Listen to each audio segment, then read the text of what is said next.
যে হুজুর সামান্য হাদিয়ার কাছে সে আপনার খতম বেচা দিছে মুর্দার জন্য, এই হুজুরের দোয়া আল্লাহ তাআলা আপনার মা বাপরে কিভাবে মাফ করবে আপনি আশা করেন?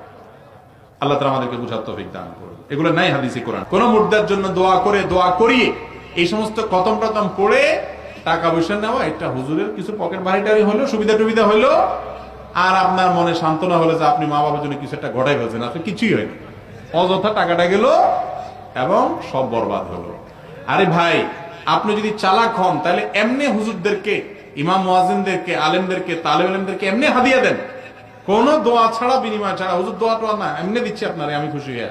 উনি হাদিয়া দিলেন, মানুষকে দান করলে এমনি সওয়াব দিবে। আপনার মা বাবার পক্ষ থেকে দান করেন, আর কোরআন তেলাওয়াত আপনি যেটা পারেন করেন, দোয়া করেন আপনি, কিন্তু হুজুর ভাড়া করে এগুলা করবেন না।